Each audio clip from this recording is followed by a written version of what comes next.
Donc sois comme un ange qui porte ce message. Dieu t'appelle à porter son message. Et le monde a besoin d'entendre un message pur de la part du Seigneur. Amen. Un message pur, parce que le message que nous entendons en ce moment est un message mélangé. Le vin que nous recevons est un message dilué, est un vin dilué. On a rajouté un peu trop d'eau. Ce qu'on entend, c'est des prédicateurs qui vous manipulent pour avoir votre argent. Ils ne s'intéressent pas à vous. C'est vrai ou c'est pas vrai?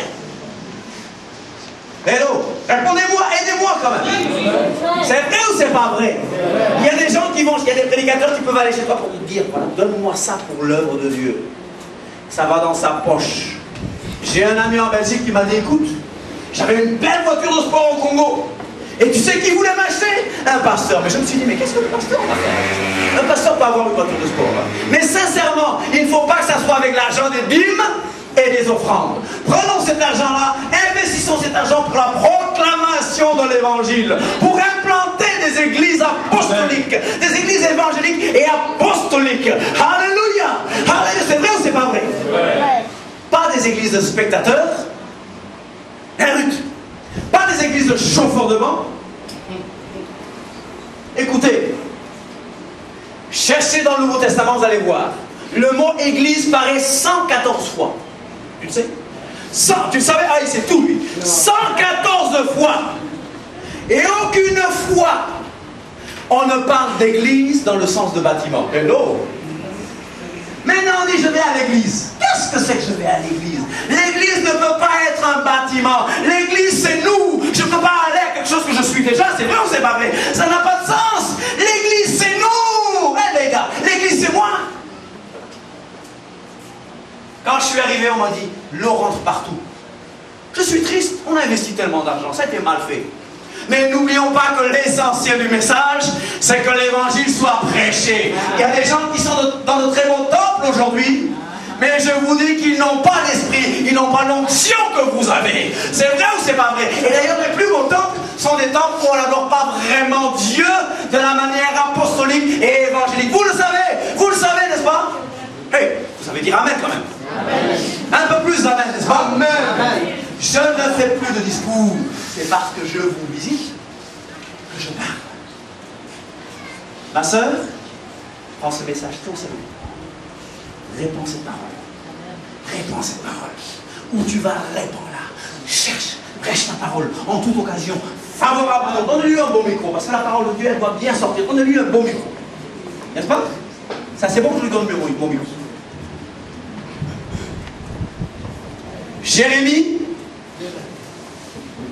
Jérémie 2, 21. Jérémie 2, 21, chers amis.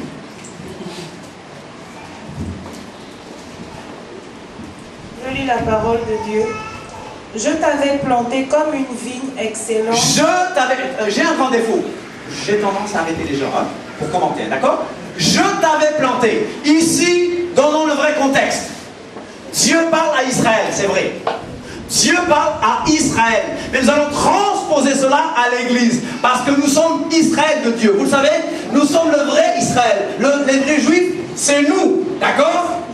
D'accord? Sans oublier le rôle qu'ils jouent pour Dieu maintenant et qu'ils joueront à la fin du monde. Et ce rôle, je crois que tout Israël sera sauvé. Amen. Tout Israël sera sauvé. Pour le moment, tous qui sont Israël ne sont pas vraiment Israël. Mais Dieu les sauvera et Dieu a un plan pour Israël. Mais je prends cela, je le transpose à l'Église. Je t'avais planté, tout le monde dit je t'avais planté. Quoi? Comme une vigne. Donc tu vas dire à ton ami, Dieu a planté l'Église comme une vigne. Comme une vigne. Et du meilleur plan. Dieu n'a pas pris n'importe quoi. Dieu a planté l'église comme une vigne excellente. Alléluia. Ça contenait le meilleur vin. Vous allez dire, pasteur, un peu trop de vin là, c'est bizarre quand même. Mais le vin nouveau, il est meilleur. Alléluia.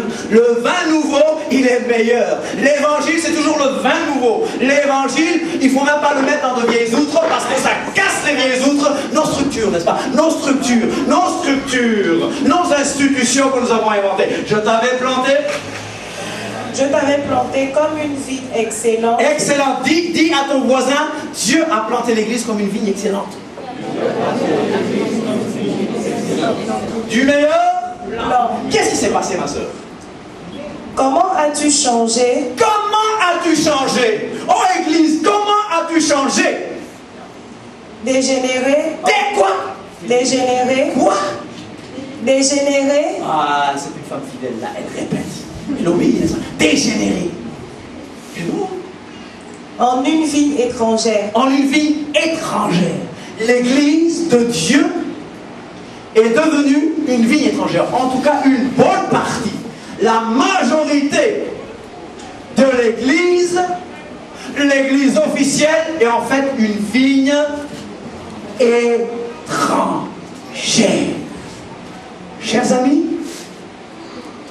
regardez ce que Dieu a donné au monde dans le livre des Actes.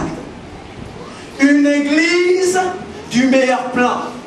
Une vigne du meilleur plan. Une vigne très bonne. Une église qui avait la puissance. Et il disait, je n'ai ni argent ni or. Mais ce que j'ai, je te le donne. Au nom de Jésus-Christ de Nazareth, lève-toi et marche. Est-ce que tu connais beaucoup de gens qui peuvent le dire maintenant? En ce moment, je connais des gens qui disent « Combien de Mercedes t'as devant ton bâtiment? Combien de gens vous recevez le dimanche ?» Ça, je connais. Je connais des gens qui s'appellent révérends, pasteurs, apôtres, bishops, etc. Ils sont tous là. Je connais des gens qui s'assoient. Excusez-moi. Des gens qui s'asseyent sur. Et ils le mettent plus haut, là. Et ils ne sourient pas, n'est-ce pas? C'est de belles chaises, de beaux fauteuils. Ces fauteuils-là, vous savez d'où ça vient? Vous savez d'où ça vient? Ça vient. D'ailleurs, d'abord, chez nous, protestants, on dit que c'est le fauteuil du pasteur. Ça vient de quoi? Du fauteuil de l'évêque romain, n'est-ce pas? Romain, vous avez compris, hein? J'ai rien dit, hein? Vous avez compris, n'est-ce pas? Et ça vient d'où? De la basilique de Rome. Qu'est-ce que c'était les basiliques? C'était les lieux où on faisait justice. Il y avait un juge qui s'asseyait sur ce trône-là et qui rendait justice. Qu'est-ce qu'on est devenu? On a pris Rome, on l'a mis dans l'église. Hé! L'église, c'est quoi? L'église ne peut pas être une institution. Avant, je disais oui, nous organisons l'église. On ne peut pas organiser une église parce que l'église est un organisme vivant. Une église, elle naît. Naître. Paul a dit, mes enfants, pour qui? Aux Galates. Parce que les Galates, vous savez, Galates, 16 ans après que Jésus soit mort et ressuscité, qu'est-ce qui se passe avec ces Galates? Ils voulaient retourner à la religion. Ils voulaient retourner au judaïsme. Ils voulaient retourner à ces choses. Fais, ne fais pas. Mais Christ nous libère. Christ nous a affranchis. C'est pour la liberté. 16 ans après, il tombe dans cela. Dans le légalisme. Dans le galatanisme. Galate insensé. Mais il dit, Paul dit, mes frères, mes enfants, pour qui j'éprouve encore les douleurs de l'enfantement, jusqu'à ce que Christ soit formé en vous, jusqu'à ce que Christ soit formé en vous. Il s'agit de dans le royaume